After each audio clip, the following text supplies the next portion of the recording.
കടന്നു വന്നുകൊണ്ടാണ് നിങ്ങളെ പോലെയുള്ള ആളുകളുടെ മുമ്പിൽ വന്ന് ദൈവവചനം ഇന്ന് കൊടുക്കാൻ തക്കവണ്ണം കർത്താവ് എന്റെ ജീവിതത്തിൽ പ്രവർത്തിച്ചു. ഈ ശക്തി സ്വീകരിച്ചത് പരിശുദ്ധ കുർബാനയിൽ നിന്ന്. 2 തിമോഥെയോസ് പുസ്തകം 2-ാം അധ്യായം 1-2 തിരുവചനത്തിൽ പറയുന്നു, എന്റെ മകനെ, നീ യേശു ക്രിസ്തുവിന്റെ കൃപാവരത്തിൽ നിന്ന് ഈ ശക്തി സ്വീകരിക്കുക. അനേക സാക്ഷികളുടെ മുമ്പിൽ വെച്ച് എന്നിൽ നിന്ന് കേട്ടവ മറ്റുള്ളവരെ വിശ്വസ്തരായ ആളുകൾക്ക് നീ പകർന്നു കൊടുത്ത് നീ പഠിപ്പിക്കുക. ഒരുവൻ പഠിക്കേണ്ടതും പഠിപ്പിക്കേണ്ടതും പരിശുദ്ധ കുർബാനയിൽ നിന്നുമാണ്. പരിശുദ്ധ കുർബാനയിൽ നിന്നുമാണ് അവൻ സ്വീകരിക്കുമ്പോഴും അണയുമ്പോഴും എല്ലാം ദൈവ സാന്നിധ്യം നിന്റെ ശരീരത്തിനും മനസ്സിനും ആത്മാവിനും എല്ലാം നിറയുന്നത്. ആ ദൈവിക ജീവൻ സാധ്യമാകുന്നത് പരിശുദ്ധ കുർബാനയിൽ നിന്നാണ്. പറഞ്ഞേ hallelujah, hallelujah, hallelujah, hallelujah, hallelujah, hallelujah, hallelujah. ഇതിന് നിത്യജീവനുണ്ട്. ഈ പരിശുദ്ധ കുർബാന നീ സ്വീകരിക്കുമ്പോൾ നിനക്ക് നിത്യജീവനുണ്ടെന്ന് പറയുന്നു. ഇതാരും മനസ്സിലാക്കുന്നു പ്രിയപ്പെട്ടവരെ. 1-1.5 നമ്മൾ ഇങ്ങനെ ഞായറാഴ്ച ദിവസം കണ്ട് കുർബാന കണ്ട് കുർബാന കൂടി ഇങ്ങ് പോയി സൊറേ പറഞ്ഞ് ഇങ്ങനെ പോകുന്നത്. നിങ്ങളുടെ കാര്യം എന്താ പറഞ്ഞിട്ടോ, നിങ്ങളെപ്പോഴും നല്ല മനുഷ്യരെ കണ്ടിട്ടില്ല. പക്ഷേ എൻ്റെ നാട്ടിലെ ആൾക്കാരെ കുറിച്ച് ഈ കുർബാന സ്വീകരിച്ചിട്ട് ഇറങ്ങിപ്പോകുന്നത് പിന്നെ ഇവരെന്താ പറയുന്നത്, വീട്ടിലേക്ക് ചെല്ലുന്ന പിന്നെ അങ്ങോട്ടൊന്നും അനുഭവമില്ല. ഞാൻ ഓർമ്മയാണ് 2007, 8, 9 വർഷക്കാലം ഞാൻ പ്രാർത്ഥിക്കുന്ന ഞാൻ എൻ്റെ ആദ്യത്തെ ശുശ്രൂഷ എന്ന് പറയുന്നത് കിച്ചണിൽ പാത്രം കഴുകും, പ്ലേറ്റ് കഴുകും, അങ്ങനെയുള്ളൊരു പണിയിലായിരുന്നു ഞാൻ. അത് ശുശ്രൂഷയായിട്ടാണ് ഞാൻ എടുത്തത്. അങ്ങനെ ഇരിക്കുമ്പോഴാണ് 2007, 8 കാലഘട്ടങ്ങളിൽ ഞാൻ ഡൽഹിയിൽ ഒരു ജീവൻ ജ്യോതി എന്ന് പറഞ്ഞ ധ്യാന കേന്ദ്രത്തിൽ പരിശുദ്ധ കുർബാനയുടെ മുമ്പിൽ ഇരുന്ന് പ്രാർത്ഥിക്കാനായിട്ട് 3 വർഷക്കാലം ഞാൻ അവിടെ പോയി. അവിടെ ചെന്ന് കഴിഞ്ഞപ്പോഴാണ് എനിക്ക് മനസ്സിലായത് അവിടെ പറ്റിപ്പോയി. കാരണം ചെന്നിട്ട് ഭാഷ അറിയില്ല, ഒന്നും അറിയത്തില്ലാത്ത ഒരു സ്ഥലത്താണ് ഞാൻ ചെന്നത്. കാരണം എനിക്കൊരാൾ ഇംഗ്ലീഷ് സംസാരിക്കാൻ അറിയത്തില്ല, ഹിന്ദി സംസാരിക്കാൻ എനിക്കറിയത്തില്ല. പരിശുദ്ധ കുർബാനയുടെ മുമ്പിൽ അങ്ങനെ ഇരിക്കും. അങ്ങനെ ഇരിക്കുമ്പോഴാണ് അച്ഛൻ എന്നോട് പറയുന്നത്, മോനെ, ഇന്നിവിടെ വരുന്ന മാസത്തിൽ വലിയൊരു കൺവെൻഷൻ വരാൻ പോവുകയാണ്. ആ കൺവെൻഷനിൽ ചൊവ്വാലയിൽ പ്രാർത്ഥിക്കണം. ഞാൻ പറഞ്ഞ അച്ഛൻ എനിക്ക് ഭാഷ അറിയില്ല. കാരണം വിദ്യാഭ്യാസ യോഗ്യത എന്ന് പറയുന്നത് എനിക്കില്ല. എൻ്റെ സ്കൂളിൽ പഠിച്ചിരുന്ന കാലഘട്ടങ്ങളിൽ ഏറ്റവും പഠിക്കാത്ത ഒരു മകനായിരുന്നു.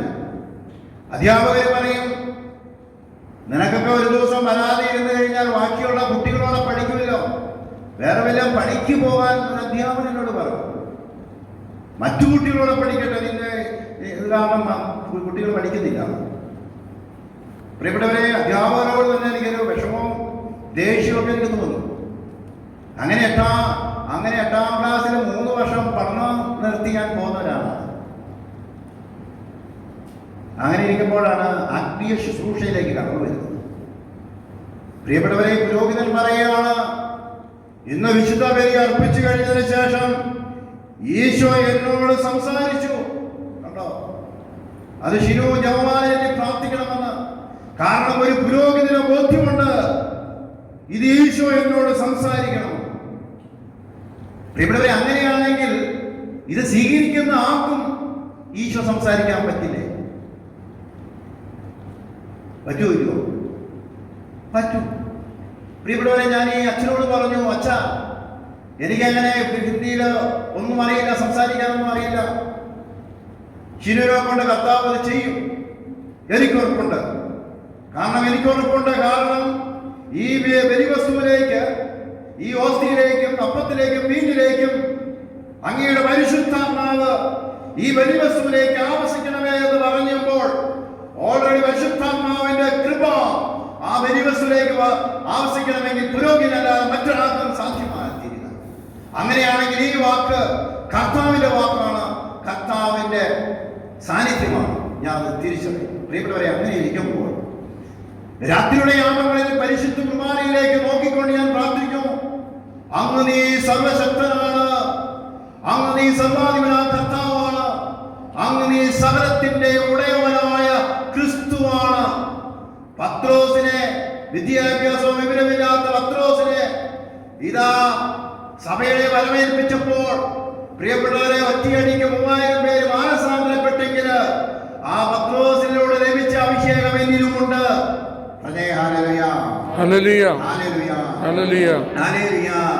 പ്രിയപ്പെട്ട സഹോദരങ്ങളെ, അന്ന് ദൈവവചനം എടുത്ത് ധ്യാനിച്ചപ്പോൾ ദൈവവചനം ഇപ്രകാരം കാണുകയാണ്. സഭാനിയ 3:17 ഞാൻ വിജയം നൽകുന്ന കർത്താവാണ്, അതിന്റെ മധ്യമുണ്ട് യോദ്ധാവാണ്. യോഹന്നാൻ 14:26 ഞാൻ അയക്കുന്ന സഹായകനായ പരിശുദ്ധാത്മാവ് എല്ലാ കാര്യങ്ങളും പഠിപ്പിക്കും. യേശയ്യ 54:13 കർത്താവിന്റെ പുത്രരെ പഠിപ്പിക്കും, അവർ ശ്രേഷ്ഠാധികം. ഞാൻ 9:4 അങ്ങയുടെ സിംഹാസനത്തിൽ ജ്ഞാനം നൽകണമേ, അറിവ് നൽകണമേ, ബുദ്ധിയും അറിവും എല്ലാം പരിശുദ്ധാത്മാവ് നിങ്ങൾക്ക് നൽകപ്പെടും. അപ്പോസ്തല പ്രവർത്തനത്തിൽ നമ്മൾ കാണുന്നുണ്ട്, ആദ്യ മണിക്കൂറിൽ സിറിൽ ബ്രദറും ചേർന്ന് പ്രാർത്ഥിച്ചു, തീ പോലെ ഇറങ്ങണമേ, പരിശുദ്ധാത്മാവെ തീ പോലെ ഇറങ്ങണമേ എന്ന് പറഞ്ഞ് നമ്മൾ പാടി ആരാധിച്ചു. പ്രിയപ്പെട്ടവരെ, തീ ഇറങ്ങും. അപ്പോസ്തല പ്രവർത്തനം 2-ാം അധ്യായത്തിൽ കാണുന്നുണ്ട്, പെന്തക്കോസ്താദിന് സമാഗതമായപ്പോൾ കൊടുങ്കാറ്റടിക്കുന്ന പോലെ വലിയൊരു ശബ്ദം പെട്ടെന്ന് ആകാശത്തുണ്ടായി. അവർ സമ്മേളിച്ചിരുന്ന വീട് മുഴുവനും നിറഞ്ഞു. അഗ്നിജാലകൾ പോലെ നാവുകൾ തങ്ങളോട് തണമേ നിൽക്കുന്നതായി കണ്ട് അവരെല്ലാവരും പരിശുദ്ധാത്മാവിനാൽ നിറഞ്ഞു. വിവിധ രാജ്യങ്ങളും ദേശത്തു നിന്നും ഒന്നിച്ചു കൂടിയവര് അവർ പ്രാർത്ഥിച്ചപ്പോൾ അവരുടെ താന്താങ്ങളുടെ മാതൃക ഭാഷ അനുസരിച്ച് വിവിധ രാജ്യങ്ങളും ദേശത്തു നിന്നും ഒന്നിച്ചു കൂടിയവർക്ക് ആ ഭാഷ മനസ്സിലാക്കാൻ സാധിക്കുമെങ്കിൽ ഇന്ന് സഭയിൽ പരിശുദ്ധാത്മാവിന്റെ പ്രവർത്തനം ഉണ്ട്. സഭയിൽ പരിശുദ്ധാത്മാവിന്റെ പ്രവർത്തനം അന്ന് നടന്ന അതേ അഭിഷേകം ഇന്ന് സഭയിലുണ്ട് സഹോദരങ്ങളെ. വചനം ഞാൻ ചേർന്ന് പ്രാർത്ഥിച്ചു. ഈ പരിശുദ്ധ കുർബാന, ഈ അരുളിക്കയില് നിറഞ്ഞു നിൽക്കുന്ന ദൈവ സാന്നിധ്യം, ഈ പരിശുദ്ധ കുർബാനയുടെ സാന്നിധ്യം എന്റെ ശരീരത്തിലും മനസ്സിലും ആത്മാവിലും എല്ലാം നിറയണമേ എന്ന് പറഞ്ഞുകൊണ്ട് ഞാൻ അവിടുന്ന് പ്രാർത്ഥിച്ചു. ഈ പുരോഹിതരോട് പറഞ്ഞ കാര്യങ്ങൾ അത് അങ്ങനെ തന്നെ സംഭവിക്കണം. പ്രിയപ്പെട്ട സഹോദരങ്ങളെ, ഞാനിങ്ങനെ പ്രാർത്ഥിച്ചു. കൺവെൻഷൻ സമയമായി ഞാൻ ഒരു ഹിന്ദിക്കാരി പെൺകുട്ടിയുമായി ജവമാല എഴുതുവാൻ 1.5 ലക്ഷം പേരടങ്ങുന്ന ആ കൺവെൻഷൻ ഞാൻ ചെന്നു. മലയാളത്തിൻ്റെ ഒരു പുസ്തകവും പോക്കറ്റിലിട്ടുകൊണ്ട് ഞാൻ തീർച്ചു. എന്തെന്നാണെന്ന് എനിക്കറിയില്ല. എൻ്റെ കാലുകളും കൈകാലുകളെല്ലാം വരയ്ക്കാൻ തുടങ്ങി. എന്ത് ചെയ്യണമെന്ന് എനിക്കറിയില്ല. ഞാൻ ഇവിടെ ഹിന്ദിയിലെ ദുഃഖത്തിൻ്റെ ദിവ്യരഹസ്യം ചൊല്ലി. എൻ്റെ നേരെ നോക്കി. ഞാനിങ്ങനെ ഒന്നു എൻ്റെ നേരെ ഇങ്ങനെ നോക്കി. ഞാൻ സുഹൃത്തിനായി വിരാമർച്ചല്ലോ. പ്രിയപ്പെട്ട സഹോദരങ്ങളെ, ഞാനിങ്ങനെ പ്രാർത്ഥിച്ചു, എന്നെ ഒന്ന് സഹായിക്കണമേ പരിശുദ്ധാത്മാവേ, എന്നെ ഒന്ന് സഹായിക്കണമേ. ഈ വിശുദ്ധ ബൈബിളിലൂടെ വചനത്തിലൂടെ നീ വെളിപ്പെടുത്തിയിട്ടുണ്ടല്ലോ, സഹായിക്കണം. പെട്ടെന്ന് പ്രാർത്ഥിച്ചു. അങ്ങനെ ഞാൻ പ്രാർത്ഥിച്ചു. കെ പിതാവായ സ്വർഗ്ഗമേ, തിരുനാമത്തിരാജാവേ, തിരിച്ച സ്വർഗ്ഗമേ വൈസകൂരി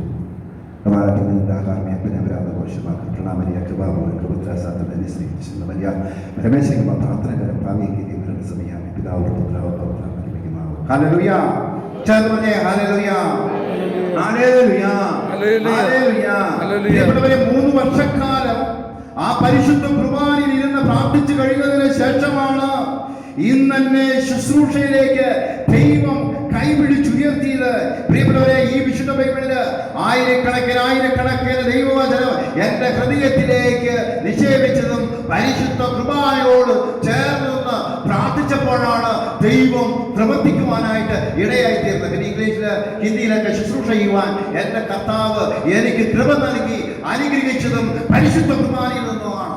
ആ പരിശുദ്ധ കുർബാനയിൽ നിന്നാണ് എനിക്ക് ലഭിച്ചത്. അതേ അഭിഷേകം നിന്നിൽ, ഈ അഭിഷേകം നിറയണം. ഈ ധ്യാനം കഴിഞ്ഞ് നീ വീട്ടിൽ പോകുമ്പോൾ ഈ നിന്നിൽ പരിശുദ്ധ കുർബാനയുടെ ഒരു അഭിഷേകം നിറയണം. നിന്റെ കുടുംബത്തിലേക്ക്, ജീവിത പങ്കാളിലേക്ക്, മക്കളിലേക്ക് പരിശുദ്ധ കുർബാനയുടെ ഒരു അഭിഷേകം നിറയപ്പെടണം.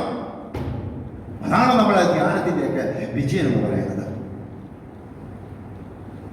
ഇവിടെ ധ്യാനം കഴിഞ്ഞു. ആ ധ്യാനം കഴിഞ്ഞിട്ട് നമ്മൾ നമ്മുടെ ഭവനത്തിലേക്ക് നമ്മൾ കടന്നു പോകും. പ്രിയപ്പെട്ടവരെ, എന്നും നമ്മുടെ കൂടെ ജ്ഞാനഗുരുക്കന്മാരോ അച്ഛന്മാരോ സിസ്റ്റേഴ്സോ ഒന്നും ഉണ്ടാവൂല. നമ്മൾ ചെല്ലുന്ന ദേശത്ത്, നമ്മുടെ ജോലി സ്ഥലത്ത്, നമ്മുടെ വീട്ടില്, എവിടെ ആയിക്കോട്ടെ, അവിടെയെല്ലാം ഈശോയുടെ ഒരു അനുഭവം നമുക്കുണ്ടാകണം.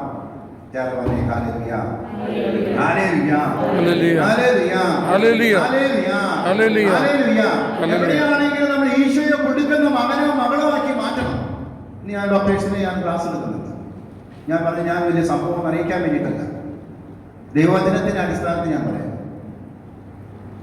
ബുദ്ധിമാന്മാരിൽ വിവേകം മറച്ചു വെച്ച് ഞാൻ ശിശുക്കൾക്ക് വെളിപ്പെടുത്തി കൊടുക്കും. എളിമയുള്ള ദൈവം ഉയർത്തും, ശക്തന്മാരെ ഒന്ന് മറച്ചു. സമാധാന സ്വപ്നഗീതത്തിലുള്ളത്. അതുകൊണ്ട് പ്രിയപ്പെട്ട സഹോദരങ്ങളെ, ഇത് എടുത്ത് ധ്യാനിക്കണമെന്നാണ് ഓരോ ദിവസവും. കടബാധിതരായിരിക്കുന്ന മക്കളെ കെട്ടിക്കാൻ ഭാരപ്പെടുന്നവർ,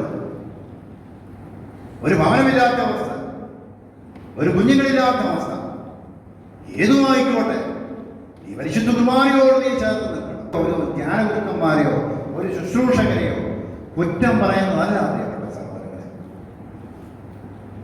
നമ്മളിന്ന് പറയേ, ഞാനും ഓടിയതാണ്, ഞാനും കുറച്ചെങ്കിലും ഓടി. എവിടെയാ, ഏത് അച്ഛനുള്ള, ഏത് കന്യാസ്ത്രീയുള്ള, ഏത് നമ്മുടെ ജീവിതത്തിലെ കാര്യങ്ങൾ പറയുന്നത് ആരാ ഉള്ളതെന്ന് ഞാൻ ഇങ്ങനെ അന്വേഷിച്ചതാണ്. ഇവിടെവരെ ഈ ഓട്ടം മാത്രമായിരുന്നു ജീവിതത്തിൽ ഉണ്ടാകുന്നത്. പിന്നീട് ഇത് ഹൃദയത്തിൽ സ്വീകരിക്കാൻ തുടങ്ങിയപ്പോൾ, വചന ഹൃദയത്തിലും സ്വീകരിക്കാൻ തുടങ്ങിയപ്പോഴാണ് ദൈവത്തിന്റെ പ്രവർത്തനം അവിടെ പ്രകടമായത്. വചനം നമ്മുടെ ഹൃദയത്തിൽ സ്വീകരിച്ചു കഴിയുമ്പോഴാണ് നമ്മുടെ ജീവിതത്തിൽ മാറ്റം ഉണ്ടാകുന്നത്. Hallelujah, hallelujah, hallelujah, hallelujah. യേശുവേ നന്ദി. പ്രിയപ്പെട്ടവരെ, ഞാൻ 2003 മുതൽ 2024 വരെ ഞാൻ എൻ്റെ ശുശ്രൂഷയ്ക്ക് ഞാൻ പോയിക്കൊണ്ടിരിക്കുന്നത്, ഞാൻ ബസ്സിൽ യാത്ര ചെയ്താണ് ശുശ്രൂഷയ്ക്ക് പോയിക്കൊണ്ടിരിക്കുന്നത്. പക്ഷെ എനിക്കൊരു വാഹനം എന്ന് പറയുന്നത് 2 കിലോമീറ്റർ പോയി കഴിഞ്ഞാൽ അതിനപ്പുറത്തേക്ക് പിന്നെ പോവില്ല. കാരണം അതുപോലത്തെ ഒരു വാഹനമാണ്. പക്ഷേ എനിക്ക് പറഞ്ഞു കഴിഞ്ഞാൽ ഒരു വാഹനം എനിക്ക് ലഭിക്കും, ഒരാളോട്. ഞാൻ ഇത്ര മേഖലകളിലൂടെ ശുശ്രൂഷയിലൂടെ കടന്നു പോകുന്ന ആളെന്ന നിലയിൽ എനിക്ക് ഒത്തിരി ബന്ധങ്ങളുള്ള ഒരു മനുഷ്യൻ. പക്ഷെ ഞാൻ അതൊന്നും ഞാൻ പറയില്ല. ഞാൻ എന്നെ ഏൽപ്പിച്ചിരിക്കുന്നത് ഈ വചന ശുശ്രൂഷ ചെയ്യാൻ വേണ്ടിയിട്ടാണ്. എൻ്റെ ദാരിദ്ര്യമോ എൻ്റെ വീട്ടിലെ പട്ടിണിയോ ഇതൊന്നും പറയാനല്ല എന്നെ വിളിച്ചിരിക്കുന്നത്. കർത്താവിന്റെ വചനം പ്രഘോഷിക്കപ്പെടുവാൻ വേണ്ടിയിട്ടാണ്. ഇവിടെ അത് തന്നെയാണ് ഞാൻ ചെയ്യുന്നത്. എന്നാൽ ചില സമയങ്ങളിൽ എനിക്ക് എത്തിച്ചേരാനായിട്ട് പറ്റുന്നില്ല. സജീവ്രതയോട് പറഞ്ഞു 9 മണിയാകുമ്പോഴത്തേക്കും ഇവിടെ എത്തണമെന്ന് പറഞ്ഞു. എനിക്കറിയില്ല ഇവിടെ അത്ര ദൂരമുണ്ടെന്ന് തന്നെയാണ്. അപ്പം ഞാൻ അവിടെ വീട്ടിൽ നിന്ന് 6 മണിക്ക് 4:30 എഴുന്നേറ്റു, വെള്ളം കുടിച്ചു, കുളിച്ചു, വേറെ വീട്ടാരും ചെല്ലി ചെയ്യാതെ രാവിലെ എഴുന്നേറ്റ് ഞാൻ ഇവിടെ 8:30 പറ്റും ഇടിക്കില്ലെന്നുള്ള. അപ്പം ഞാൻ പറഞ്ഞു പോകുന്നത് ഒരു വാഹനം എനിക്കില്ല, കർത്താവിന്റെ ശുശ്രൂഷയ്ക്ക് പോകാൻ വേണ്ടിയിട്ടാണ്. പ്രിയപ്പെട്ടവരെ, എൻ്റെ ഒരു സുഹൃത്ത് അമേരിക്കയിലുണ്ട്, ജോപ്പർ കളത്ര എന്ന് പറയുന്നത്. അദ്ദേഹം എന്നോട് പറയുകയാണ്, ഷിനു, പ്രാർത്ഥിക്കുമ്പോൾ കർത്താവിനെ കണ്ടുകൊണ്ട് വേണം പ്രാർത്ഥിക്കാൻ. ഇത് എന്നോട് ജോപ്പനോട് സംസാരിക്കുന്നത് പോലെ ക്രിസ്തുവിനോട് സംസാരിക്കണം. ബ്രദർ, ക്രിസ്തുവിനോട് സംസാരിക്കണം. കാരണം അങ്ങനെ വേണം, ആ ഒരു ഇതിലേക്ക് മാറണം. കുറെ നാൾ നമ്മൾ വചനം പ്രസംഗിച്ചു നമ്മൾ പ്രസംഗിച്ചുകൊണ്ടിരിക്കുന്നത് വചനം തന്നെ നമ്മൾ പ്രസംഗിക്കുന്നു. അതിന്റെ അഭിഷേകത്തോട് എന്ന് പറയാം. പറഞ്ഞേ ഹല്ലേലൂയ, ഹല്ലേലൂയ, ഹല്ലേലൂയ, ഹല്ലേലൂയ. കർത്താവോട് പറഞ്ഞു, കർത്താവേ, എനിക്കൊരു വാഹനം തരുവാണെങ്കിൽ നല്ലത്, തന്നില്ലേലും നല്ലത്. തന്നാൽ സന്തോഷം, തന്നില്ലേലും സന്തോഷം. പക്ഷെ ഞാൻ പറയുമൊന്നുമില്ല, അവരോട് ഞാൻ പറയില്ല. കാരണം എൻ്റെ ശുശ്രൂഷയ്ക്ക് പോകാൻ വേണ്ടിയിട്ടല്ലേ, നിന്റെ ശുശ്രൂഷയ്ക്ക് പോകാൻ വേണ്ടിയിട്ടല്ലേ. പ്രിയപ്പെട്ടവരെ, അങ്ങനെ ഇവര് ഒരു 2,50,000 രൂപ എടുത്തു വെച്ചൊരിക്കുക ഒരു വാഹനത്തിന് വേണ്ടി. അപ്പോൾ എൻ്റെ ഒരു സുഹൃത്ത് എന്നെ വിളിച്ചിട്ട് പറഞ്ഞു, ഷിനു, സാമ്പത്തികമായിട്ട് വളരെ ബുദ്ധിമുട്ടിലൂടെ കടന്നു പോവുകയാണ്. കാരണം എൻ്റെ വീടിൻ്റെ പണി പൂർത്തീകരിക്കാൻ പറ്റുന്നില്ല. എന്നെ ഒന്ന് സഹായിക്കാൻ എനിക്ക് ഒത്തിരി ബന്ധങ്ങളും കാര്യങ്ങളൊക്കെ ഉണ്ടല്ലോ, ഒന്നോ പറയാമെന്ന് ചോദിച്ചു. ഞാൻ അദ്ദേഹത്തിൻ്റെ കാര്യം പറഞ്ഞു. പ്രിയപ്പെട്ടവരെ, അദ്ദേഹത്തിന് ഞാൻ ആ 2,50,000 രൂപ ഞാൻ പറഞ്ഞത് കൊടുത്തേ. എനിക്കതിനകത്ത് കുഴപ്പമൊന്നുമില്ല. കാരണം എൻ്റെ ദൈവം സർവശക്തനാണ്, സർവാധികാര കർത്താവാണ്, സകലത്തിൻ്റെ ഉടയനാണുള്ളൊരു ബോധ്യം എനിക്കുണ്ട്. കാരണം ഞാൻ ഈ ചങ്കത്ത് ഇങ്ങനെ തിരിക്കൂല. എനിക്ക് നല്ല ഉറപ്പുണ്ട് എൻ്റെ കർത്താവ് എനിക്കത് ചെയ്തു തരും. അപ്പോൾ അവർ പറഞ്ഞു, ഷിനുവിന് വേണ്ടിയിട്ടല്ലേ ഞങ്ങളിത് മാറ്റി വെച്ചത്. ഞാൻ പറഞ്ഞു, കുഴപ്പമില്ല. കാരണം ഭവനമില്ലാതെ കിടക്കുന്നതിൻ്റെ ഒരു വിഷമം എനിക്കറിയാം. പ്രിയപ്പെട്ടവരെ, അദ്ദേഹത്തിന് ആ പൈസ കൊടുത്തു. ആ ഭവനം കുറച്ച് പണിയാനായിട്ട് സാധ്യമായി തീർന്നു. അദ്ദേഹം എനിക്ക് വേണ്ടി പ്രാർത്ഥിക്കുകയും ചെയ്തു. അവരും പ്രാർത്ഥിച്ചു. അങ്ങനെ ഇരിക്കുമ്പോഴാണ് മാർച്ച് മാസം 4-ാം തീയതി ഷക്കീല ടെലിവിഷനിൽ എൻ്റെ ഒരു ഇൻ്റർവ്യൂ നടത്തുകയാണ്. എൻ്റെ ശുശ്രൂഷ മേഖലയിലൂടെ കടന്നു വന്നത്. പിന്നീട് കർത്താവ് ചെയ്ത പ്രവൃത്തിയൊക്കെ ഇദ്ദേഹത്തോട് ഞാൻ കൊടുക്കാൻ ഇവർക്ക് അത് അറിയുകയും മനസ്സിലാക്കുകയും ചെയ്തു. അങ്ങനെ മാർച്ച് മാസം 4-ാം തീയതി ഇത് അവരെന്നെ വിളിച്ചു ഇൻ്റർവ്യൂ ചെയ്തു.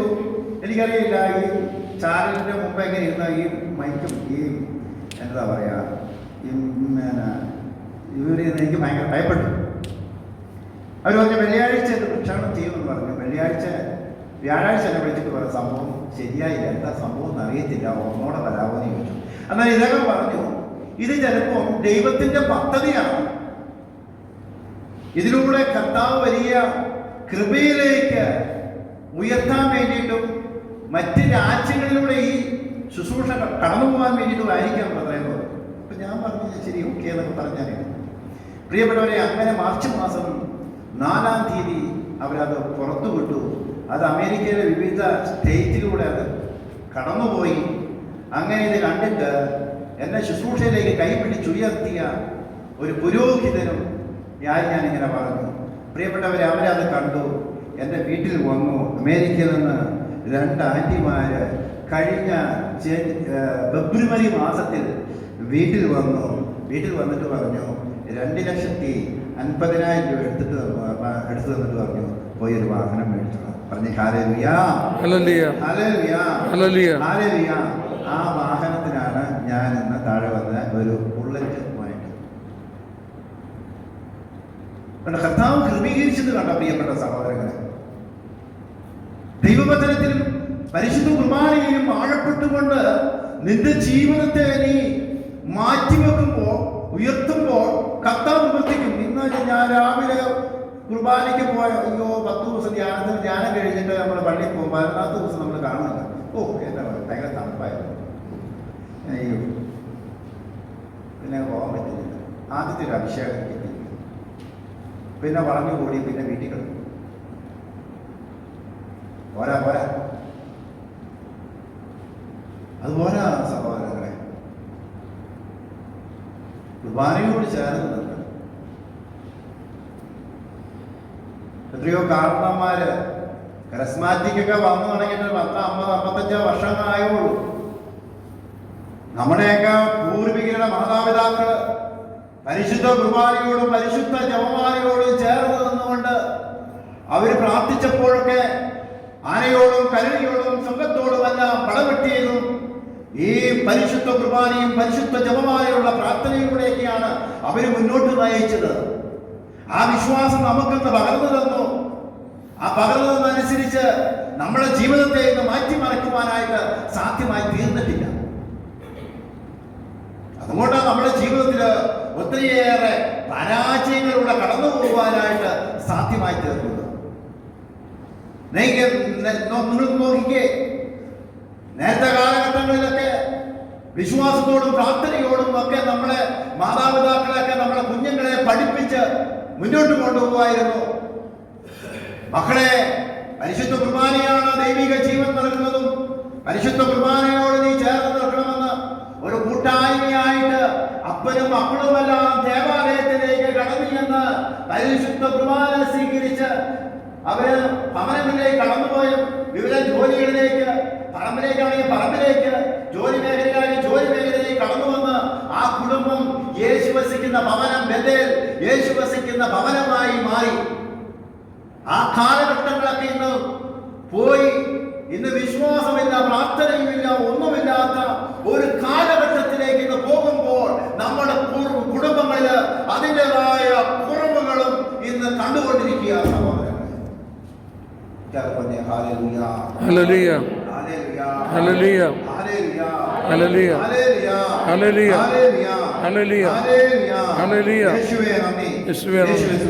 എൻ്റെ ഒരു കൂടെ പഠിച്ച ഒരു ചെറുക്കനുണ്ടായിരുന്നു. അവന് പ്രായം കവിഞ്ഞു.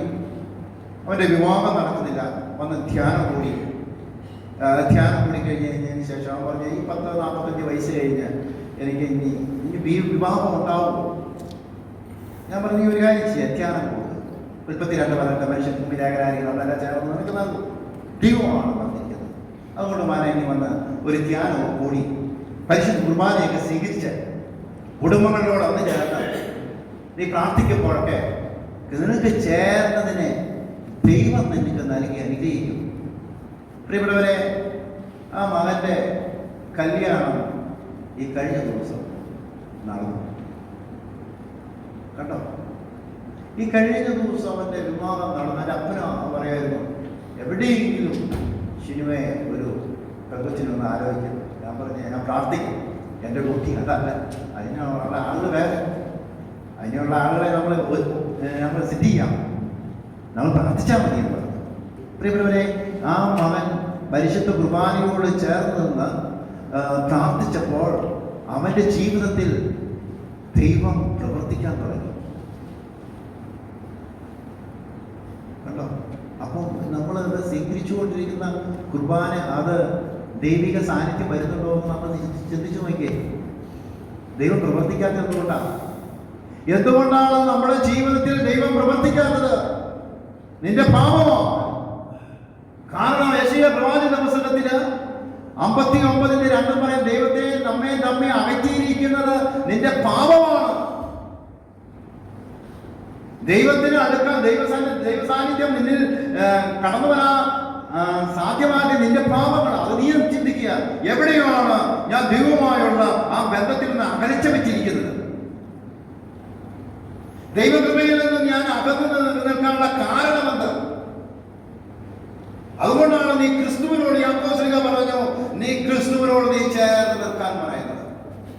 Hallelujah, hallelujah, hallelujah, hallelujah, hallelujah. ഈ ലോക ജീവിതം എന്ന് പറയുന്നത് 70 ഏറിയാൽ 80. ഈ മനുഷ്യന്റെ ജീവിതം എന്ന് പറയുന്നത് ഇത്രേ ഉള്ളൂ. പിന്നെ നല്ല ജീവിതമൊക്കെ ജീവിച്ച് നമ്മൾ മുന്നോട്ട് പോകുമ്പോൾ ഈ 110 വയസ്സൊക്കെ ജീവിച്ചിരിക്കുന്നത് പ്രിയപ്പെട്ടവരെ. ബാക്കിയുള്ള ജീവിതം എന്ന് പറയുന്നത് നീ ക്രിസ്തുവിനോട് ചേർന്ന് നിൽക്കുന്ന ഒരു ജീവിതമാക്കി മാറ്റണം.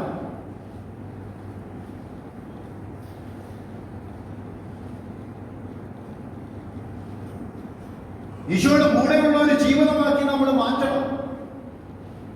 ഈശോയുടെ സ്നേഹം അനുഭവിക്കണം. നമ്മുടെ ലോകത്തിന്റെ അവസ്ഥയിലും പ്രതിസന്ധികളിലൂടെ പ്രയാസങ്ങളിലൂടെ എല്ലാം നമ്മൾ കടന്നു പോവേണ്ടി വരും.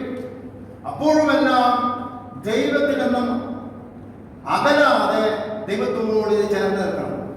ദൈവത്തിന് അകലാൻ കാണിച്ചതിന്റെ 10 ഇരട്ടി തീക്ഷ്ണതയോടെ തിരിച്ചു വന്നവിടെ തേടുവേ.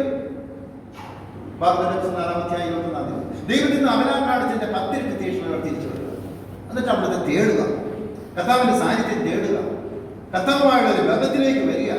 കർത്താവ് പ്രവർത്തിക്കും. പറഞ്ഞേ hallelujah, hallelujah, hallelujah, hallelujah, hallelujah, hallelujah, hallelujah, hallelujah. യേശുവേ നന്ദി. ഞാൻ ഓർക്കുകയാണ്, 2018 ഓഗസ്റ്റ് മാസം 22-ാം തീയതി തൃശ്ശൂർ ഒല്ലൂര് വെച്ച് എൻ്റെ മൂത്ത ചേട്ടൻ യാത്ര ചെയ്തുകൊണ്ടിരുന്നപ്പോൾ, ഓട്ടോറിക്ഷയിൽ യാത്ര ചെയ്തുകൊണ്ടിരുന്നപ്പോൾ ഒരു വാഹനം ഇടിച്ചു. തമിഴ്നാട്ടിൽ നിന്ന് വന്ന ഒരു ലോറി ഇടിച്ചിട്ട് കാലേ തെറിപ്പിച്ചിട്ട് വരും. പ്രിയപ്പെട്ടവരെ, അന്ന് വെട്ടമില്ല, വെളിച്ചമില്ല, വൈദ്യുതിയില്ല, റോഡില്ലാത്തൊരവസ്ഥയിലൂടെ നമ്മൾ കടന്നു പോകേണ്ടത്.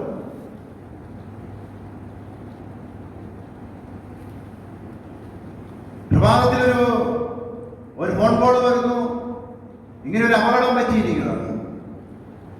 പ്രിയപ്പെട്ടവരെ, അങ്ങനെ ഞാൻ തൃശ്ശൂർ മെഡിക്കൽ കോളേജ് ഹോസ്പിറ്റലിലേക്ക് കടന്നു ചെന്നു. ഡോക്ടർ ശ്രീകുമാർ ഡോക്ടറിനെ ഞാൻ കണ്ടു. ഡോക്ടർ പറഞ്ഞു, ആരാണ്? ഞാൻ പറഞ്ഞ സഹോദരനാന്ന് പറഞ്ഞു. പ്രതീക്ഷിക്കാനുള്ള വകയൊന്നുമില്ല. കാരണം കരള് പതപ്പായെല്ലാം ചതഞ്ഞു പോയി, കംപ്ലീറ്റ് ഒടിഞ്ഞു പോയി. വലിയൊരു പ്രതിസന്ധിയിലൂടെ ഞാൻ ആ തൃശ്ശൂര് മെഡിക്കൽ കോളേജിന്റെ ഈ ഡോക്ടർ പറഞ്ഞു കഴിഞ്ഞ ശേഷം ആ മെഡിക്കൽ കോളേജിന്റെ പുറത്തിറങ്ങിയിട്ട് ആകാശത്തേക്ക് നോക്കി കരമുയർത്തിയിട്ട് പറഞ്ഞു, കർത്താവേ, നീ എന്റെ പ്രാർത്ഥന കേൾക്കണമേ, എന്റെ നെടുവീർപ്പിനെ ശ്രദ്ധിക്കണമേ, എന്റെ ദൈവമേ, എന്റെ രാജാവേ, എന്റെ നിലവിളിയുടെ ശബ്ദമെന്ന് സ്വന്തമെന്ന് കേൾക്കണമേ. 118 സങ്കീർത്തനം 16-17 വചനം, ഞാൻ മരിക്കുകയില്ല, ഞാൻ ജീവിക്കും, ഞാൻ കർത്താവിന്റെ പ്രവൃത്തികളെ ഞാൻ പ്രഘോഷിക്കും. കർത്താവേ, ഒരു പുതുജീവൻ ഇവിടെ നൽകണം. ഈ മകൻ ഇപ്പോൾ ദൈവിക സാന്നിധ്യം കൊണ്ട് ഇപ്പോൾ നിറയ്ക്കണം. മെഡിക്കലിന് പരാജയപ്പെട്ടവരുടെ ദൈവശക്തി പ്രവർത്തിക്കണം. Hallelujah, hallelujah, hallelujah. ഡോക്ടർമാര് അവരുടെ മെഡിക്കൽ സയൻസിന്റെ പഠനമെല്ലാം കഴിഞ്ഞിട്ട് അവർ ചെയ്തതെല്ലാം പ്രവൃത്തികൾ എല്ലാം കഴിഞ്ഞതിന് ശേഷം ഡോക്ടർ നമ്മളെ വിളിച്ചിട്ട് പറയും, എന്തു പറയും? ഒരു രോഗിയെ നോക്കിയിട്ട് ഡോക്ടർ പറയും, ഞങ്ങളുടെ പഠനമെല്ലാം കഴിഞ്ഞു, ഇനി ദൈവത്തിന് മാത്രമേ ഉള്ളൂ. കാരണം ഇവര് ചെയ്തതിനേക്കാൾ അപ്പുറം ദൈവം ചെയ്യും. കാരണം ഈ ബുദ്ധി അറിവും ഈ മരുന്നും ഇതെല്ലാം കൂട്ടാനും ഒക്കെ ചെയ്യാൻ കർത്താവാണ് ബുദ്ധി അറിവും ജ്ഞാനം നൽകിയിരിക്കുന്നത്. അങ്ങനെയാണെങ്കിൽ ദൈവം പറയുകയാണ്, ഇതിലും വലിയ കാര്യങ്ങൾ ഞാൻ ചെയ്യാം. സത്യമാണ്. പറഞ്ഞേ hallelujah, hallelujah, hallelujah, hallelujah, hallelujah, hallelujah, hallelujah. 139 സങ്കീർത്തനം 2-ാം വചനത്തിൽ പറയുന്നു, മകനെ, മകളെ, ഞാൻ നിന്നെ അകലെ നിന്ന് നിന്നെ ഞാൻ മനസ്സിലാക്കിയിരിക്കുന്നു. നിന്റെ ഇരിപ്പും നിന്റെ നടപ്പും ഞാനിതാ പരിശോധിച്ചറിയുന്ന സൂര്യനേക്കാൾ പ്രകാശമുള്ള ശോഭയുള്ള കർത്താവിന്റെ കണ്ണ് നിന്റെ മേലുണ്ട് എന്ന് ദൈവത്തിന്റെ വചനങ്ങളോട് പറയുക. ആ വരാന്തയില് ആ പുറത്തിൽ നിന്നുകൊണ്ട് ഞാൻ വിളിച്ചു, അത്യുന്നതന്റെ സന്നിധിയിലേക്ക് ഞാൻ കരങ്ങൾ ഉയർത്തി, കർത്താവേ, എന്റെ പ്രാർത്ഥന കേൾക്കണമേ. ജോഷുവ പ്രാർത്ഥിച്ചില്ലോ. ജോഷുവ ആകാശത്തിലേക്ക് നോക്കി കരമുയർത്തിയിട്ട് പറഞ്ഞു, ജോഷുവ 10:12, സൂര്യ നീ അവിടെ നിൽക്കാൻ പറഞ്ഞപ്പോൾ സൂര്യൻ നിന്നു, ചന്ദ്ര നീ അയോൺതാഴ്വര വിട്ടു പോകല്ല അനങ്ങനെന്ന് പറഞ്ഞപ്പോൾ ആ പ്രവാചകന്റെ വാക്ക് കേട്ടിട്ട് ആ സൂര്യൻ അങ്ങനെ തന്നെ 24 മണിക്കൂറും അത് അങ്ങനെ തന്നെ നിന്നെങ്കിൽ ഇന്നും കർത്താവ് ഈ തിരുവചനത്തിലൂടെ വെളിപ്പെടുത്തിയിട്ടുണ്ട്. പറഞ്ഞേ ഹല്ലേലൂയ, ഹല്ലേലൂയ, ഹല്ലേലൂയ. പ്രിയപ്പെട്ടവരെ, അങ്ങനെ ഒരാഴ്ച കാലം ആ ഹോസ്പിറ്റലിൽ കിടന്നു. മൂക്കിക്കിടെ ട്യൂബിട്ടിരിക്കുന്നു, യൂറിൻ പോകുന്നു. പുള്ളി അങ്ങനെ ഇങ്ങനെ കിടന്ന കിടപ്പിൽ ഇങ്ങനെ കിടക്കുന്നു. പ്രിയപ്പെട്ടവരെ, അങ്ങനെ ഇരിക്കുമ്പോൾ ദൈവവചനം പറഞ്ഞ് പ്രാർത്ഥിക്കാൻ തുടങ്ങി. പരിശുദ്ധ കുർബാനയോട് അഭിഷേകത്തോട് ചേർന്ന് പ്രാർത്ഥിക്കാൻ തുടങ്ങി. ഈ മകൻ സ്വീകരിച്ച കുർബാനയും ഞാൻ സ്വീകരിച്ച കുർബാനയും അത് ദൈവിക സാന്നിധ്യം നിറഞ്ഞു നിൽക്കുന്ന, ദൈവ സാന്നിധ്യം പ്രവർത്തിക്കുന്ന അതേ അഭിഷേകം എന്റെ ഉള്ളിലുമുണ്ട്, ഈ സഹോദരന്റെ ഉള്ളിലുമുണ്ട്. കർത്താവേ, നീ പ്രവർത്തിക്കണമേ, നീ പ്രവർത്തിക്കണമേ. അങ്ങനെ 3 ആഴ്ച തൃശ്ശൂർ മെഡിക്കൽ കോളേജിൽ നടക്കാൻ ഇടയായി. അപ്പോൾ എന്റെ വികാരി അച്ഛന് വിളിച്ചിട്ട് പറഞ്ഞു, ശരി അങ്ങനെയാണെന്ന് ചോദിച്ചു. ഞാൻ പറഞ്ഞു, അച്ഛൻ എങ്ങനെയാണ് അവസ്ഥ? അപ്പൊ അച്ഛൻ പറയാം, ഞാൻ പ്രാർത്ഥിക്കുന്നുണ്ട്, ഞാൻ ഫേസ്ബുക്കിലെ വാർത്തയിട്ട് പ്രാർത്ഥിക്കണം, ഒരു ക്രിട്ടിക്കൽ സ്റ്റേജിൽ നിൽക്കുന്നതാണ്, അതുകൊണ്ട് നിങ്ങൾ പ്രാർത്ഥിക്കണം എന്ന് പറഞ്ഞു. അങ്ങനെ അച്ഛൻ പ്രാർത്ഥിച്ചു. പിന്നെ എൻ്റെ കൂടെ ഉണ്ടായിരുന്നവർ പ്രാർത്ഥിച്ചു, എൻ്റെ മിനിസ്ട്രിയിലുള്ളവർ പ്രാർത്ഥിച്ചു. അങ്ങനെ ഒത്തിരി ആളുകൾ ഇങ്ങനെ പ്രാർത്ഥിക്കാനായിട്ട് ഇടയായിത്തീർന്നു. പ്രിയപ്പെട്ടവരെ, അങ്ങനെ ഞാൻ ഈ പ്രാർത്ഥിച്ച ഒരു വചനമാണ് രാവിലെ പ്രഭാതത്തില് പാടി ആരാധിച്ചത്. ഏതാ വചനം എന്നറിയാവോ? അസ്ഥിയുടെ താഴ്വരയിൽ. അറിയാവോ? എവിടെയാണെന്നറിയാവോ? എവിടെ? എവിടെ? എസെക്കിയേൽ 37:7. ഒരു പ്രവാചകനെ അസ്ഥിയുടെ താഴ്വരയിലേക്ക് വിളിച്ചോണ്ട് വന്നിട്ട് ഈ പ്രവാചകനോട് പറഞ്ഞു, പ്രവാചക നീ പ്രവചിക്കാൻ പറഞ്ഞു. ഈ പ്രവാചകൻ പ്രവചിച്ചപ്പോൾ ഒരു കിലുകിലാണ് ശബ്ദമുണ്ടായി. ഇതാ വേർപെട്ടു പോയ അസ്ഥികൾ തമ്മിൽ യോജിച്ചു. ഇതാ മച്ചിയും മാംസവും, ഇതാ ഞരമ്പ് ചർമ്മവും പൊതിഞ്ഞു. ഇത് ജീവനുണ്ടായി. ഈ വചനത്തിന്റെ ശക്തിയാണ്. ഒടിഞ്ഞ അസ്ഥികള് യേശുവിന്റെ നാമത്തിൽ ഇപ്പോൾ കൂടിച്ചേരണം. അത് പ്രവാചകന്റെ ശബ്ദത്തോടെ പ്രാർത്ഥിക്കുന്നു. എന്റെ കൂട്ടായ്മയോട് ചേർന്ന് പ്രാർത്ഥിക്കുന്നു. ഇന്ന് വിശുദ്ധയുടെ യോഗ്യതയോട് ചേർന്ന് പ്രാർത്ഥിക്കുന്നു. കുർബാനയുടെ അഭിഷേകം ഇപ്പോൾ ഈ മകനിൽ നിറയണമേ എന്ന് പറഞ്ഞുകൊണ്ട് പ്രാർത്ഥിക്കാൻ തുടങ്ങി. പ്രിയപ്പെട്ടവരെ, അങ്ങനെ പ്രാർത്ഥിച്ചു. 2 ദിവസം കഴിഞ്ഞപ്പോ ഈ ഡോക്ടർ ശ്രീകുമാർ പറയാണ്, നിങ്ങൾ പോയി എക്സ്റേ എടുക്കാൻ പറഞ്ഞു. ഈ എക്സ്റേ എടുത്തു കഴിഞ്ഞപ്പോ ഈ ഡോക്ടർ ശ്രീകുമാറിന്റെ അടുത്തുകൊണ്ടേ കാണിക്കുകയാണ്. ഈ ഡോക്ടർ ഇങ്ങനെ നോക്കിയിട്ട് പറഞ്ഞു, ഈ അസ്ഥി കത്തി കൂടിയിരിക്കുന്നതായിട്ടാണല്ലോ കാണുന്നത്. കാരണം മെഡിക്കൽ സയൻസില് 3 മാസം കഴിയാതെ അസ്ഥി കത്തി കൂടുകയില്ല. പിന്നെ ഇങ്ങനെ ഇതെങ്ങനെയാണ് സംഭവിച്ചത്? ഇദ്ദേഹത്തിന്റെ ശരീരത്ത് എന്തോ പ്രവൃത്തിയുണ്ട്, അതുകൊണ്ട് തോന്നുന്നു. നിങ്ങൾ ഒന്നോടെ പോയി എടുക്കാൻ പറഞ്ഞു. ഒന്നോടെ പോയി എടുക്കുക എന്ന് പറയുന്നത് എൻ്റെ പ്രിയപ്പെട്ട സഹോദരങ്ങളെ ഒത്തിരി ബുദ്ധിമുട്ടുള്ള കാര്യമാണ്. കാരണം മെഡിക്കൽ കോളേജിൽ ഇങ്ങനെ നീണ്ട നിര കിടക്കുകയാണ്. ഞങ്ങൾ വീണ്ടും പോയി, ഞാനും എൻ്റെ അമ്മയും കൂടി ചേർന്ന് വേറൊരു കൂടെ ഉണ്ടായിരുന്ന ചേച്ചി, തൊട്ടടുത്ത് കിടന്ന വാതി കിടന്ന ചേച്ചിയോട് കൂടി കൊണ്ടുപോയി. അവിടെ ചെന്നു. ഇത് അടുത്ത് കഴിഞ്ഞപ്പോൾ വീണ്ടും കൊണ്ടായി ഡോക്ടറെ കാണിച്ചു കഴിഞ്ഞപ്പോൾ ഡോക്ടർ പറഞ്ഞു, ഈ അസ്ഥി കത്തിക്കൂടി, ഇദ്ദേഹത്തിന്റെ ശരീരത്തിൽ അസ്ഥി കൂടിച്ച് കത്തിക്കൂടുന്ന എന്തോ പ്രവൃത്തി നടക്കുന്നുണ്ട്. ഡോക്ടർ പറഞ്ഞു, പ്രിയപ്പെട്ടവരെ, അങ്ങനെ ഞങ്ങള് വീട്ടിലേക്ക് തിരികെ ഡിസ്ചാർജ് ചെയ്ത് വീട്ടിൽ വന്ന് കിടന്നു. അത് കഴിഞ്ഞിട്ട് ഒരാഴ്ച കഴിഞ്ഞതിന് ശേഷം ഈ ഡോക്ടർ പറഞ്ഞു, നിങ്ങളുടെ അടുത്തുള്ള ഹോസ്പിറ്റലിൽ പോകണം. അപ്പൊ ഞാൻ അങ്ങനെ അടിമാലി എന്ന് പറഞ്ഞ ഒരു സ്ഥലത്ത് ഞങ്ങൾ പോവുകയാണ്. ഇടുക്കി ജില്ലയിൽ അടിമാലി എന്ന് പറഞ്ഞ സ്ഥലത്ത് ഈ ഇടുക്കിക്കാരനായ ഞാൻ അറിയാവുന്ന ഒരു ഡോക്ടറുണ്ട്. അസ്ഥിയുടെ വിദഗ്ധനാണ്, ഫിലിപ്സ് എന്ന് പറഞ്ഞ ഡോക്ടറെ കാണാനായിട്ട്. ഞാൻ ഡോക്ടറെ വിളിച്ചപ്പോൾ ഡോക്ടറോട് ഞാൻ പറഞ്ഞു, ഇടുക്കിക്കാരനാണ്, ഇങ്ങനെ പറഞ്ഞ് ഇടുക്കി ഹോസ്പിറ്റലിൽ പറയുന്നതാണ്, ഇരുന്നതാണ്. അപ്പോൾ അങ്ങനെ ഞാൻ ഇത് പറഞ്ഞ് ഞാനൊരു ബ്രദറാണ്, എന്നെ അറിയാവോ സാറേ? അറിയാം, അവരാണിങ്ങനെ പറഞ്ഞിട്ടുണ്ടെന്ന് പറഞ്ഞു. അപ്പം ഞാൻ ഫയർഫോഴ്സിൻ്റെ ഒരു വാഹനമൊക്കെ ആയിട്ടാണ് അവർക്ക് പോയത്. ഒരു കൂട്ടുകാരൻ അവിടെ ജോലി ചെയ്യുന്നതാണ്. അപ്പം ആ വാഹനത്തിൽ അവരുടെ ആംബുലൻസിലാണ് അവിടെ കൊണ്ടത്. അവരുടെ യൂണിഫോം ഒക്കെ ഇട്ട് വന്നു കഴിഞ്ഞപ്പോഴും ബാക്കിയുള്ള ഒരു കാര്യം മാറി. ചേട്ടൻ ഞങ്ങൾ കൊണ്ടുവന്ന് കാണിച്ചു. പണി കഴിഞ്ഞിട്ട് കിടന്ന കിടപ്പിലാണ് കൊണ്ടത്. പിന്നെ വീട്ടിൽ നിന്ന് വന്ന് എടുത്തുകൊണ്ട് റൂട്ടിൽ കയറി ഇറങ്ങി പോകാറ് ഞാൻ വീട്ടിലേക്ക്. അങ്ങനെയാണ് എടുത്തുകൊണ്ട് വണ്ടിയെ കയറി. ഇപ്പം ഞാനിങ്ങനെ പ്രവർത്തിച്ചുകൊണ്ടിരിക്കുന്നുണ്ട്. ഇന്ന് ഈ ഡോക്ടറിലൂടെ കർത്താവ് പ്രവർത്തിക്കണം. ഇന്ന് ഈ ഡോക്ടറുടെ കർത്താവ് പ്രവർത്തിക്കണം. എസെക്കിയേൽ പ്രവചനം 2-ാം അധ്യായത്തിൽ കാണുന്നുണ്ട്. 1-2 അദ്ദേഹത്തെ പറയണം, മനുഷ്യപുത്ര നീ എഴുന്നേറ്റ് നിൽക്ക്, എനിക്ക് നിന്നോട് സംസാരിക്കുവാനുണ്ട്. ആത്മാവിന്റെ പ്രവേശനത്തിന്റെ മുട്ടുകളിൽ ബലം പ്രാപിച്ച് എന്നെ എഴുന്നേൽപ്പിച്ച് നടത്തി. എസെക്കിയേൽ പ്രവചനം 3-ാം അധ്യായം 24-ാം ആത്മാവിനെ പ്രവേശിച്ച് എഴുന്നേൽപ്പിച്ചു. ഈ വചനം പ്രവർത്തിക്കണം. കാരണം എസെക്കിയേൽ പ്രവചന വചനം നമ്മൾ എടുത്ത് വായിക്കുമ്പോൾ കാണുകയാണ്, അവിടെ തീവാറുന്ന ഒരു അഭിഷേകമാണ്, തീവാറുന്ന ഒരു സാന്നിധ്യമാണ് എസെക്കിയേൽ പ്രവചനം വായിക്കുമ്പോൾ. പ്രിയപ്പെട്ടവരെ, ഡോക്ടർ എക്സ്റേ എടുക്കാൻ പറഞ്ഞു. എക്സ്റേ എടുക്കുന്നില്ല, നോക്കിക്കഴിഞ്ഞ് ഡോക്ടർ പറഞ്ഞു എഴുന്നേറ്റ് നടക്കാൻ പറഞ്ഞു. പ്രിയപ്പെട്ടവരെ, ഡോക്ടറിലൂടെ സംസാരിക്കുകയാണ്. അങ്ങനെ എഴുന്നേറ്റ് നടന്നു. കിടന്നുപോയ ആള് തിരിച്ചു വന്നപ്പോൾ നടന്നു. കാരണം ദൈവവചനത്തിന്റെ ശക്തിയാണ്. പ്രിയപ്പെട്ടവരെ, ദൈവവചനത്തിന്റെ സാന്നിധ്യമാണ് അവിടെ പ്രകടമായി. ഇന്നും മേസ്ത്രി പണി ചെയ്ത് ഇന്ന് ജീവിതം മുന്നോട്ട് നയിച്ചു. കർത്താവ് പ്രവർത്തിച്ച കാരുണ്യം, കർത്താവ് ചെയ്ത പ്രവൃത്തി എത്ര മഹനീയമാണ്. അതുകൊണ്ടാണ് കർത്താവിന്റെ വചനം പറയുന്നത്, ഇത് തേൻകട്ടയേക്കാൾ മാധുര്യമുള്ള വചനമാണ് ദൈവവചനം.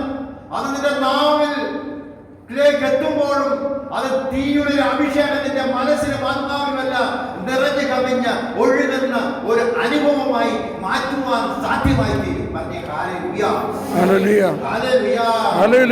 പിന്നീട് ശുശ്രൂഷയിലൂടെ ദൈവം പ്രവർത്തിച്ചത് അങ്ങനെ ഒഴിഞ്ഞതും പൊടിഞ്ഞതുമായ അനേകം അസ്ഥിസംബന്ധമായ രോഗമുള്ള മക്കൾ കടന്നു വരുമ്പോൾ കർത്താവ് ഇന്നും എഴുന്നേൽപ്പിക്കാനായിട്ട് സാധ്യമായി തീർന്നത് പ്രിയപ്പെട്ടവരെ ആ ഒരു ശുശ്രൂഷയിലൂടെ പിന്നീട് പകരപ്പെടുകയാണ് ചെയ്തത്. പക്ഷെ നമ്മുടെ ജീവിതത്തിൽ ഞാനോ പെട്ടെന്ന് തന്നെ സങ്കടങ്ങളും കാര്യങ്ങളും ഒക്കെ എനിക്ക് വന്ന മനുഷ്യനാണ്. നമ്മൾ ഞാൻ നിങ്ങൾ പറഞ്ഞ മനുഷ്യനാണ്. പ്രിയപ്പെട്ടവരെ, നമ്മുടെ ജീവിതത്തിൽ സങ്കടങ്ങളും പ്രയാസങ്ങളും ഒക്കെ കടന്നു വരുമ്പോൾ നീ ദൈവം നിന്റെ കൂടെ ഉണ്ടെന്ന് തിരിച്ചറിയുക. സമയുടെയും ഇന്ന് പലരുടെയും വിശുദ്ധിന്റെയൊക്കെ അടുത്ത് നമ്മൾ കടന്നു പോകുമ്പോൾ നാം മനസ്സിലാക്കണം, പ്രിയപ്പെട്ട സഹോദരങ്ങളെ, ഇവരെല്ലാം പരിശുദ്ധ കുർബാനയിൽ നിന്നാണ് അഭിഷേകം സ്വീകരിച്ച് കടന്നുപോയവരാണ്. അൽഫോൻസാമയുടെ കബറിടത്തിൽ നമ്മൾ കടന്നു പോകുമ്പോൾ പ്രിയൻ അനുഗ്രഹത്തിന് വേണ്ടി നമ്മൾ വിശുദ്ധരുടെ സ്ഥലത്ത് നമ്മൾ കടന്നു പോകുമ്പോൾ രോഗത്തിന്റെ തീച്ചുള്ള കടന്നു പോകും ദൈവത്തിന് ആശ്രയബോധം വെച്ചുകൊണ്ടാണ് അൽഫോൻസാമ പ്രാർത്ഥിച്ചത്. ക്യാൻസർ എന്ന രോഗത്തിലൂടെ, മാരകമായ രോഗത്തിന്റെ നടുവിലൂടെ കടന്നു പോകുമ്പോഴും ഈശോയെ ഉള്ളിൽ സ്വീകരിച്ചുകൊണ്ട് പ്രാർത്ഥിച്ചു. എന്റെ ദൈവം സർവശക്തനാണ്, എന്റെ ദൈവം സർവാധിപനാം കർത്താവാണെന്നുള്ള ബോധ്യത്തിൽ നിന്നുകൊണ്ട് പ്രാർത്ഥിച്ചു. പ്രിയപ്പെട്ടവരെ, രോഗത്തിന്റെ കിടക്കയിലും കടന്നുകൊണ്ട് അൽഫോൻസാമയോട് ചോദിക്കുമായിരുന്നു എങ്ങനെ സഹിക്കുമെന്ന് ചോദിച്ചപ്പോൾ അൽഫോൻസാമ പറഞ്ഞൊരു കാര്യമുണ്ട്, ഞാൻ സഹിച്ചേക്കാം. എത്രയോ അതികഠിനമായ വേദനയാണ് നീ ക്രൂശിലേറ്റെടുത്തത്, എന്റെ വേദനകൾ നിസ്സാരമാണെന്ന് പറഞ്ഞുകൊണ്ട് ആ ക്രൂശിലേക്കും സ്വയം സമർപ്പിച്ച ഒരു സമർപ്പണ ജീവിതമായിരുന്നു അൽഫോൻസാമയുടെ ജീവിതം എന്ന് പറയുന്നത്.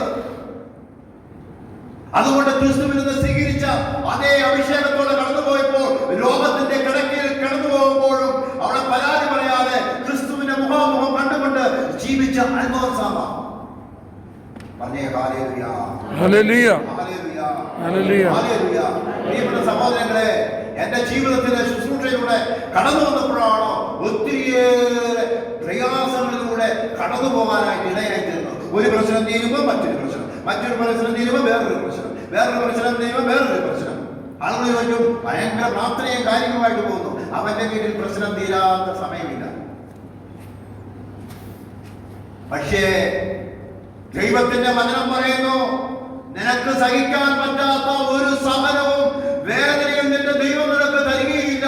സഹനത്തിലും വേദനയിലും ഞാൻ നിന്റെ കൂടെയുണ്ടെന്ന് സങ്കീർത്തനം 91:14-15 വചനത്തിൽ വ്യക്തമായി അവിടെ പറയാണ്. അവിടുന്ന് നിന്റെ കഷ്ടതയിൽ ഞാൻ നിന്നോട് ചേർന്ന് നിൽക്കുന്നു. എന്റെ കഷ്ടതയിൽ നിന്നോട് ഞാൻ ചേർന്ന് നിൽക്കുന്നു. Hallelujah, hallelujah, hallelujah. അവിടുന്ന് നിന്റെ കഷ്ടതയിൽ നിന്നോട് ചേർന്ന്